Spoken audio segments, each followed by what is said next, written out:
আজ আমি দেখাবো অটোক্যাডের এমন কিছু কমান্ড যেগুলো ব্যবহার করলে 1 ঘন্টার কাজ আপনি 5 মিনিটে করতে পারবেন। চলুন শুরু করা যাক। এখানে যে ড্রয়িংটি করলে তাদের মিনিমাম 40 মিনিট বা 1 ঘন্টা সময় লাগতে পারে। কিন্তু এই ড্রয়িংটাই আমি 5 মিনিটে করে দেখাবো। চলুন শুরু করা যাক। প্রথমে আমি এই ড্রয়িংটিকে ডান পাশে রেখে দিলাম। এখন আমরা ওয়াল ড্র করার জন্য কিবোর্ডে টাইপ করব ML, দেন যেকোনো একটি পয়েন্টে ক্লিক করব। করার পর আমি মাউসটা ডান দিকে রেখে আমি এটার মেজারমেন্ট দিয়ে দেবো একটি রুমের জন্য 18 ফিট। দেন এটা মাউসটা নিচের দিকে রেখে আমি এটার জন্য দিতে পারি 16 ফিট। দেন আবার বাম পাশে রেখে 18 ফিট দিব এবং উপরের দিকে রেখে দিব 16 ফিট। দেন এখন যে আমি ডান পাশে আরেকটি রুম ড্র করতে চাই, সেম ভাবে আমি এখানে ক্লিক করব। এই দিক থেকেও দিব 18 ফিট এবং নিচের দিকে দিব 16 ফিট। দেন এখানে এসে আমি ক্লোজ করে দিব। এখন দেখেন নিচে একটি বাথরুম রয়েছে এবং একটি কিচেন রয়েছে। তার জন্য আমি আবার কিবোর্ডে এন্টার দিয়ে এই পয়েন্টে ক্লিক করব এবং নিচের দিকে দিয়ে দিব 8 ফিট, এইখানে দিয়ে দিব 9 ফিট। দেন আমি এখানে এসে ক্লোজ করে দিব। এখন যদি আমি এই পাশে আরেকটি কিচেন ড্র করতে চাই, সেম ভাবে আমি এইখানে দিতে পারি যে 8 ফিট। দেন এটা সমান করে আমি এটা করে দিব। এখন এই দিক থেকে আমি আবার একটু ক্লোজ করে দিব। এখানে একটা লাইনে ক্লিক করব এবং দেন এখন এই অংশটুকু এই যে সাইডে যে ভিতরে যে অংশগুলো রয়েছে এই অংশগুলো আমি ট্রিম করতে হবে। যে এই অংশগুলো, এই অংশগুলো ট্রিম করার জন্য আমরা কিবোর্ড থেকে টাইপ করব TX। দেন এই পুরা অপশনটি এভাবে সিলেক্ট করার পর আমি যদি এন্টার প্রেস করি তাহলে দেখব এই অংশগুলো ট্রিম হয়ে গেছে। এখন রয়েছে আমাদের ডোর বসানো। আমি ডোর বসানোর জন্য কিবোর্ড থেকে টাইপ করব AD।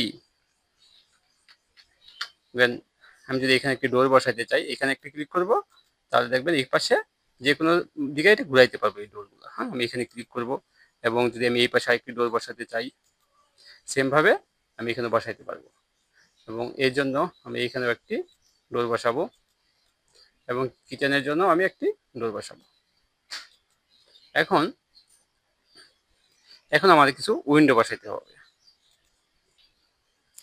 এখন আমরা উইন্ডো বসাবো। উইন্ডো বসানোর জন্য কিবোর্ড থেকে টাইপ করব AW। দেন আমি যদি এখানে ক্লিক করি, দেন এই পাশে ক্লিক করলে একটি উইন্ডো বসবে। সেম ভাবে আমি এই পাশেও বসাইতে পারবো। এখন যদি আমি এই পাশে একটি উইন্ডো বসাইতে চাই, যে এটা যদি আমি মেজারমেন্ট 4 ফিট করতে চাই বা 3 ফিট, তার জন্য আমি রাইট বাটন চেপে এখানে যাব, উইথে ক্লিক করব। দেন আমরা এখান থেকে দিয়ে দিব 30 ইঞ্চি।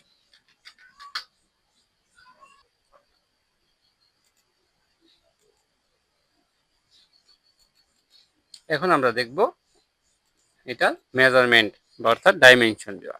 ডাইমেনশনের জন্য আমরা কিবোর্ড থেকে টাইপ করব DD এবং কি GZ। তারপর আমি যদি পুরো ড্রয়িংটিকে সিলেক্ট করার পর কিবোর্ডে এন্টার প্রেস করি, এটা এরকম আউটে একটি ডাইমেনশন হয়ে গেছে। আচ্ছা, এখন দেখবো আমরা এর ভিতরে ফার্নিচার অ্যাড করা। ফার্নিচারের জন্য আমরা কিবোর্ড থেকে টাইপ করব যে যে অর্থাৎ ডাবল যে টাইপ করব। দেন এরকম একটা অপশন আসবে। এখন আমরা যদি এখানে বেডরুমের জন্য আমরা এই বেডরুমটা সিলেক্ট করে ওকে বাটনে ক্লিক করে এখান থেকে আমরা এইভাবে ক্লিক করব, তাহলে এটার ভিতরে ফার্নিচার। তারপরে এটা কোন দিকে বেড হবে এটা মাউসটা এর দিকে ড্রাগ নিলেই এটা ওই দিক দিয়ে ঘুরে যাবে। জাস্ট আমি যদি এটা এইভাবে রাখতে চাই তাহলে এটা এভাবে বসে যাবে। সেম ভাবে আমি যদি এখানে আরেকটি বসাইতে চাই, সেম বসাইতে পারবো।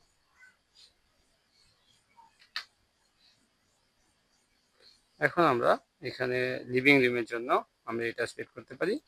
দেন আমরা লিভিং রুমের জন্য এটা বসাইতে পারবো।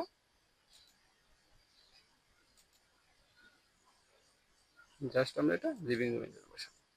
এখন যদি আমরা কিচেন রুমের জন্য বসাই, দেন আমরা আবার এন্টার দিব, তাহলে এটা চলে আসবে। আমি কিচেন রুমটা সিলেক্ট করব। দেন আমি যদি এখানে ক্লিক করি তাহলে কিচেন রুমেও ফার্নিচার বসে যাবে। এভাবে আমরা খুব সহজে একটি ড্রয়িং করতে পারবো।